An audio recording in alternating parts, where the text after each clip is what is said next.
اعوذ باللہ من الشیطان الرجیم بسم اللہ الرحمن الرحیم۔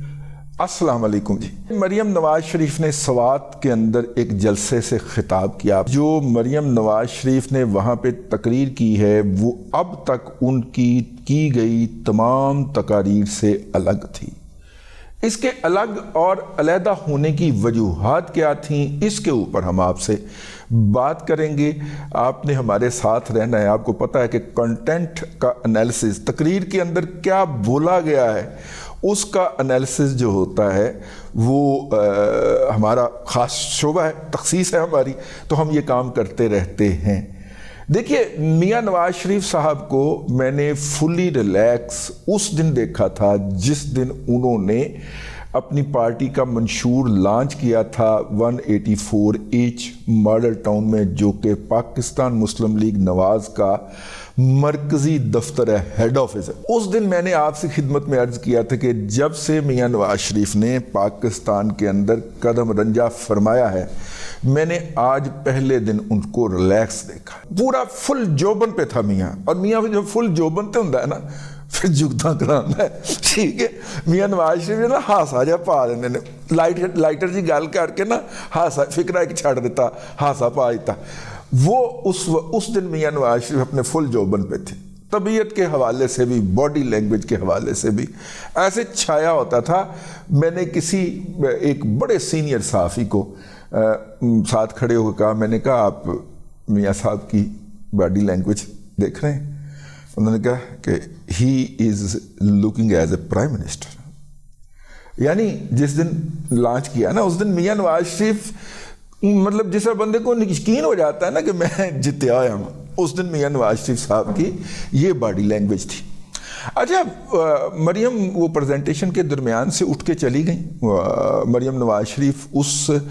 دن سے بہت ہی ان ایزی تھی میری نظر سے۔ اگر آپ دیکھیں ان کی باڈی لینگویج جو تھی وہ اس طرح کی نہیں تھی جس طرح کی ایک جیتنے والے آدمی کی، یا جو کہ اپنی منزل کی طرف بڑھ رہا اور اسے اپنی منزل سامنے نظر آ رہی، وہ نہیں تھی۔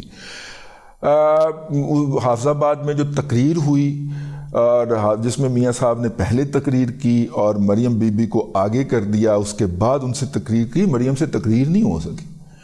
اور مریم نواز شریف جو تھی وہ اس جسے کہنا چاہیے دباؤ سے کہہ لیں، یا مطلب کہ ان کے اوپر جو وہ اپنے اوپر اصحاب کے اوپر طاری کر لیا کہ ابو نے یہ میرے ساتھ کیا کر دیا، یا ہو سکتا ہے کہ ساری پلاننگ ہو لیکن وہ اس کو پوری طرح اٹھا نہیں پائی تھی۔ اگر آپ نے ان کی تقریر سوات والے جلسے کی نہیں سنی تو وہ ضرور سنیے گا۔ اس کے اندر مریم نواز شریف ایک ڈیفرنٹ باڈی لینگویج کے ساتھ اس نے جو ہے اس کو اپنے آپ کو کیری بھی کیا ہے اس پورے جلسے کے اندر، اور تقریر بھی کی ہے، ٹھیک ہے۔ اور گرجی ہے وہ، انہوں نے کیا دیکھ رہے ہو نا جنہوں نے مینوں گرفتار کروایا سی، دیکھ دے پے ہو نا میرے پیو نوں جنہوں نے یہ کیتا سی، دیکھ دیتے ہو کہ کتے نہ کتے رضائی دے وچ لوک کے کتے نہ کتے خبر تے لیندے ہو گے۔ مطلب اس نے ان تمام نیب حکام کو، جنرل فیض کو، باجوے کو، عمران احمد خان نیازی کو، پنکی پیرنی کو، کسی کو نہیں چھوڑا نام لیے بغیر، سب کو کہا ویکھ دے پے ہو نا اسی آ رہے ہیں۔ یہ ان کو چاہیے تھا اس دن سے، جس دن سے انہوں نے حافظ آباد والے جلسے کے اندر خطاب کیا تھا، جو اب تک وہ نہیں کر پا رہی تھیں۔ اور وہ اس کے اوپر اچھا، کل اگر آپ ان کی 127 والے جلسے کی دیکھیں باڈی لینگویج، اس کے اندر وہ بہت ریلیکس ہے۔ جہاں جہاں پہ میاں صاحب ساتھ ہیں وہاں پہ مریم ان کے جو حالہ ہوتا ہے، جو توقعات کا کہہ لیں، محبتوں کا حالہ کہہ دیں، اس سے باہر نہیں نکل پا رہی تھی۔ ایتھے نکلیے میاں صاحب نال سن ہے، لیکن مریم نے جناب پھر پھٹے چک دیتے ہیں۔ یہ وہ چیز تھی جو ان کی الیکشن کیمپین کے لیے ریکوائر ہوتی ہے۔ مجھے کوئی بتا رہے تھے آج صاحب کہ انہوں نے اگلے ہفتے کے دوران ایک ریلی بھی نکال دی ہے، پورے لاہور کی تمام کانسٹیچوئنسیز کے اندر انہوں نے جانا ہے، مخصوص جگہوں کے اوپر خطاب بھی کرنا ہے، بھلے گاڑی کے اندر سے بیٹھ کے کریں۔ میرا خیال یہ ہے کہ میاں نواز شریف صاحب جو ہیں، اگر ہم ان کے پچھلے لڑے جانے والے تمام انتخابات کا ذرا اس حوالے سے، کیمپین کے حوالے سے جائزہ لیں تو میاں صاحب آخری ہفتے کے اندر بہت زیادہ چینج پیدا کیا کرتے ہیں اور بہت زیادہ ایکٹیویٹ کیا کرتے ہیں۔ پنجاب کی ویسے بھی یہ عادت ہے کہ بڑی دیر سے جاگتے ہیں، ٹھیک ہے، اور جب یہ جاگ پڑیں تو یہ کر دیتے ہیں۔ میاں کے پاس جب بھی آپ ان کے انتخابات کی مہم دیکھیں تو آخری ہفتہ جو ہوتا ہے وہ فیصلہ کن ہوتا ہے، اور اکثر ان کے مخالفین کی کوشش ہوتی ہے کہ وہ آخری ہفتے ان کو اس طرح انگیج کر دیں کہ یہ اس طرح کی کوئی ایکٹیویٹی نہ کر سکیں، ٹھیک ہے۔ اب لیکن انہوں نے اس دفعہ پلاننگ بڑی ستھری کی ہوئی ہے۔ کوئی میڈیا کہتا ہے انٹرویو دو پی ایم ایل این کی طرف سے، چاچو موجود ہے، ہاں، کوئی میڈیا کہتا ہے مریم دستیاب نہیں ہے، چاچو موجود ہے، چاچو سارا میڈیا پکتا رہا ہے، سارا نو انٹرویو دے رہے ہیں۔ مریم نواز شریف جو ہیں وہ ابا کے ساتھ جائیں گی، ابو جی کے ساتھ، تو ابو جی جو ہیں وہ جناب لائن کنگ کی طرح، آپ نے لائن کنگ فلم دیکھی، لائن کنگ کی طرح، لائن کنگ جو ہے وہ پیچھے بیٹھ کے تو اپنے بچوں کو کہتا ہے کہ اچھا بھی کھیلو تم، ٹھیک ہے، اور وہ بچے اس کے کھیلتے پھرتے ہیں جنگل کے اندر اور وہ اس کو انجوائے کرتا ہے۔ تو میاں صاحب جو ہیں وہ لائن کنگ کی طرح اس پورے منظرنامے کو انجوائے کر رہے ہیں۔ اور کل پرسوں مجھے کسی نے بتایا کہ قصور کے اندر جانا تھا ایک جلسے سے خطاب کرنے کے لیے حمزہ شہباز شریف نے، آخری وقت میں وہ جلسہ جو تھا وہ لیا کے جلسے کی طرح کینسل کر دیا گیا، اور وجہ اس کی وہی تھی، پارٹی نے طے کیا تھا کہ اگر جلسہ جو تھا وہ مقامی لیڈرشپ پراپرلی مینج نہیں کر پائے گی تو مرکزی لیڈرشپ اس جلسے کے اندر نہیں جائے گی، اور اسی لیے مجھے وہاں پہ مقامی طور پہ بتایا گیا کہ چونکہ مقامی لیڈرشپ جو ہے وہ اس وجہ سے عام لیڈروں کو منہ ہی نہیں لگا رہی کہ ٹھیک ہے شہباز شریف صاحب لڑن رہے نے تو شہباز شریف دی وجہ نال اسی جیت جائیں گے، تو شہباز شریف صاحب نے اس لیے لڑنے کا ارادہ کیا تھا کہ میں ملک احمد خان دی وجہ نال جیتاں گا، تو ملک احمد خان جڑا وہ دا لوکل لیول تے رابطہ ہی نہ ہوئے تو کسی نے لفٹ ہی نہ کرا رہا ہوئے تو آپ بھی ڈبے گا تو میاں صاحب نے بھی لے ڈبے گا شہباز شریف صاحب۔ تو اگر یہ صورتحال ہے تو ایک جلسہ وہاں پہ بھی میاں نواز شریف صاحب کا، یا ایک چکر، یا ایک میاں پھیرا ہے جا کے قصور دا فلودہ کھائے کسی جا کے نکلے۔ میاں صاحب نے ویسے بھی بڑا شوق ہے، پچھلے دنہ نارکلی بھی انہوں نے جڑا جلسہ کیتا ہے کپورتھلا ہاؤس جڑا جلسہ کیتا میاں صاحب نے وہ اسی طرح کیا نا، ٹھیک ہے نا، فلودے والی یوسف فلودے کے سامنے جلسہ کیتا ہے، ٹھیک ہے، تو وہاں پہ جائیں قصور کا فلودہ کھائیں، بس سیٹ نکل آئے گی، ورنہ اتنے حالات پتلے نے میاں صاحب، اطلاع ہی ملن ڈی تواڈی پارٹی دے حالات بہت پتلے نے۔ تو خیر یہ تھا جی۔ اگر آپ نے سوات کے اندر دیکھا ہو تو اس طرح مریم نے وہاں پہ پھر ایک ایک چیز گنوائی اور ڈیٹیلنگ کی اس کی، اور ڈیٹیل میں گئیں۔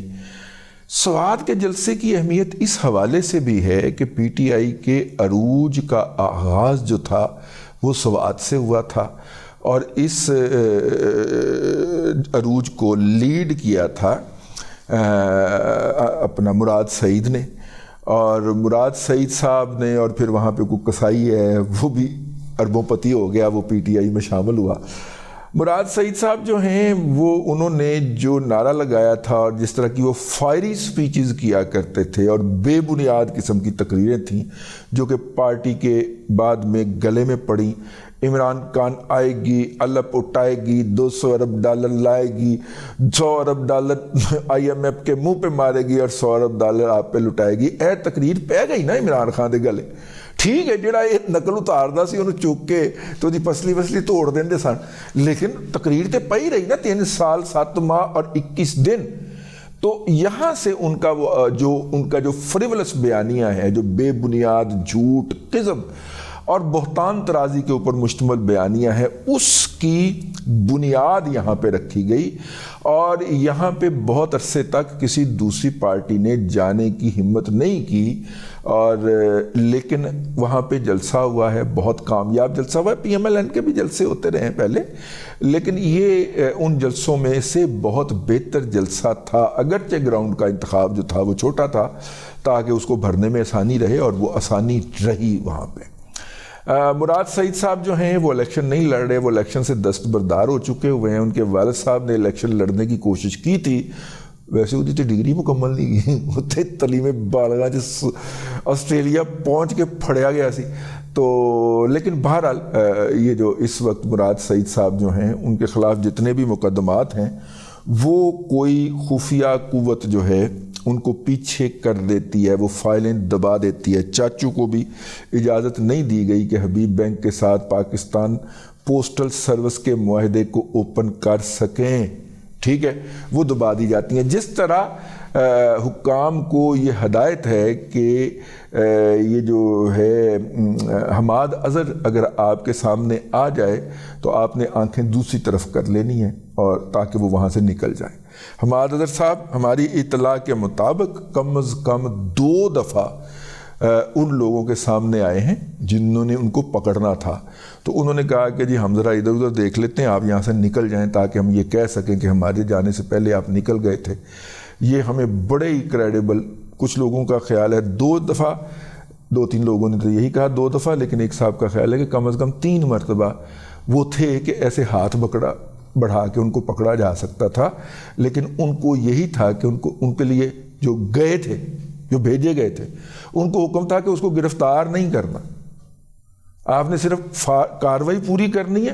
اور جب وہ وہاں سے نکل جائے اور اتنی کے رینج میں آپ محسوس کریں کہ اب اتنی کے رینج میں نکل گیا ہے کہ اب اس کو دوسرا بھی کوئی ادارہ نہیں پکڑ سکتا، تو پھر آپ نے میڈیا کو بتا دینا ہے کہ ذرا ٹکٹ چلا دو کہ فلاں جگہ پہ چھاپا مارا اور حماد اظہر وہاں سے نکل گئے۔ یہ ان دونوں شخصیات کے ساتھ جو لڑیاں چل رہی ہیں کسی غیر مرئی قوت کی، مجھے تو سمجھ نہیں آتی، آپ کو سمجھ آئے تو ضرور بتائیے گا، لیکن اس کے بیہائنڈ، اس کے پیچھے کوئی نہ کوئی لاجک تو ہوگی، وجہ تو ہوگی۔ بہرحال میاں اظہر صاحب پتہ نہیں واپس آئے ہیں کہ نہیں آئے، اگر واپس آ گئے ہیں تو بہت اچھی بات ہے، اگر نہیں آئے تو ان کو رہا کیا جائے۔ ہم یہ مطالبہ اپنے اس ولاگ کے ذریعے کرتے رہیں گے۔ اب تک کے لیے اتنا ہی، اگلے ولاگ کے اندر پھر حاضری ہوگی۔ اللہ تبارک و تعالیٰ آپ کو آسانیاں عطا کرے اور آسانیاں خلق خدا میں تقسیم کرنے کی توفیق عطا کرے۔